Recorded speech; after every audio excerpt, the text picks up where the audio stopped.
ಸೂರ್ಯ Urja psoriasis ನ ಸರಿ ಮಾಡುತ್ತೆ. 6 ಮಂತ್ಸ್ ಇದನ್ನ ಬಳಸಿದ್ರೆ ಸರಿಯಾಗಿ ಕೆಲಸ ಮಾಡುತ್ತೆ. ಸೊಪ್ಪಾಗ್ಲಿ ಅಥವಾ ಹಾಗಲಕಾಯಿ ಆಗ್ಲಿ ಇಂಥದ್ನ ಹೆಚ್ಚಾಗಿ ತಗೋಬೇಕು. ಸೋರಿಯಾಸಿಸ್ ಅನ್ನೋದು ತುಂಬಾನೇ ಚಿಕ್ಕ ಸ್ಕಿನ್ ಡಿಸೀಸ್ ಅಂತ ಮಾತ್ರ ಅನ್ಕೋಬೇಡಿ. ಇದು ತುಂಬಾನೇ ಕಾಂಪ್ಲಿಕೇಟೆಡ್ ಪ್ರಾಬ್ಲಮ್. ಸೋರಿಯಾಸಿಸ್ ಇಂದ ಬಳಲ್ತಾ ಇರೋರು ತುಂಬಾ ತರದ ಟ್ರೀಟ್ಮೆಂಟ್ಸ್ ತಗೊಂಡಿರ್ತಾರೆ. ಅದೊಂಥರ ಚರ್ಮ ರೋಗ, ಸ್ಕಿನ್ ಡಿಸೀಸ್ ಅಂತಾನೆ ಹೇಳ್ಬೋದು. ತಲೆಯಿಂದ ಹಿಡಿದು ಪಾದದವರೆಗೂ ಎಲ್ ಬೇಕಂದ್ರೂ ಆಗ್ಬೋದು. ಮುಖ್ಯವಾಗಿ ಕೈ ಕೆಳಗೆ, ಕುತ್ತಿಗೆ ಮೇಲೆ ಎಲ್ ಬೇಕಂದ್ರೂ ಆಗ್ಬೋದು. ಬೆನ್ ಮೇಲೆ ಎಲ್ಲೆಲ್ಲಿ ಸ್ವೆಟ್ಟಿಂಗ್ ಜಾಸ್ತಿ ಆಗುತ್ತೋ ಅಲ್ಲೆಲ್ಲ ಆಗೋಂತ ಸಾಧ್ಯತೆ ಜಾಸ್ತಿ ಇರುತ್ತೆ. ಕೆಂಪಗಾಗೋದು ಮತ್ತೆ ಕಡತದ ತರ ಆಗೋದು, ಸ್ಕೇಲ್ಸ್ ಚರ್ಮದ ಮೇಲೆ ಬಿಳಿ ಬೊಟ್ಟಿನ ತರ ಆಗುತ್ತೆ, ಬೆಳ್ಳಗೆ ಪೌಡರ್ ತರ ಉದುರ್ತಾ ಇರುತ್ತೆ.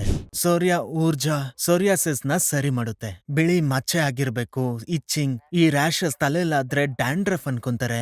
ಜಾಗ್ರತೆಯಿಂದ ಗಮನಿಸಬೇಕು. 6 ಮಂತ್ಸ್ ಇದನ್ನ ಬಳಸಿದ್ರೆ ಸರಿಯಾಗಿ ಕೆಲಸ ಮಾಡುತ್ತೆ. ಸೊಪ್ಪಾಗ್ಲಿ ಅಥವಾ ಹಾಗಲಕಾಯಿ ಆಗ್ಲಿ ಇಂಥದ್ನ ಹೆಚ್ಚಾಗಿ ತಗೋಬೇಕು. ಫಿಶ್, ಪ್ರಾನ್ಸ್ ಮತ್ತೆ ಮಟನ್ ಇದನ್ನೆಲ್ಲ ಬಿಟ್ಬಿಡ್ಬೇಕು. ಜಂಕ್ ಫುಡ್ ಟೋಟಲ್ ಆಗಿ ಬಿಡ್ಬೇಕು.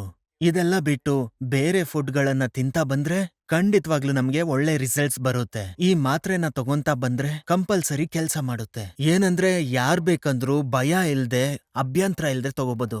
ಯಾವ ಸೈಡ್ ಎಫೆಕ್ಟ್ಸ್ ಇರಲ್ಲ. ಎಲ್ಲ ಏಜ್ ಗ್ರೂಪ್ ಅವರು ತಗೋಬಹುದು. ತುಂಬಾ ಸೇಫ್ ಈ ಮೆಡಿಸಿನ್. ಈ ಕ್ಯಾಪ್ಸೂಲ್ ನ ಬೆಳಗ್ಗೆ ಒಂದ್ಸತಿ, ಸಂಜೆ ಒಂದ್ಸತಿ, ಊಟ ಆದ್ಮೇಲೆ ಇದನ್ನ ಬಳಸಿದ್ರೆ ಚೆನ್ನಾಗಿ ಕೆಲಸ ಮಾಡುತ್ತೆ. ಒಂದು ವಾರದ ಹಿಂದೆ ಈ ಒಂದು be better Surya Urja tablet ಮತ್ತು ಈ ಒಂದು ಸೂರ್ಯ ತೇಜಸ್ ಆಯಿಲ್ ತುಂಬಾ ಚೆನ್ನಾಗಿರ್ತಕ್ಕಂತ ಆಯಿಲ್. ಈ ಒಂದು ಎರಡನ್ನ ನಾನು ಬಳಸ್ತಾ ಬಂದೀನಿ. ಈ ಒಂದು ಔಷಧಿಗಳಿಂದ ಸಂಪೂರ್ಣ ಅನ್ನೋಕ್ಕಿಂತ ಒಂದು 70% ನಲ್ಲಿ ಅದ್ಭುತವಾಗಿರ್ತಕ್ಕಂತ ಈ ಟ್ಯಾಬ್ಲೆಟ್ಗಳು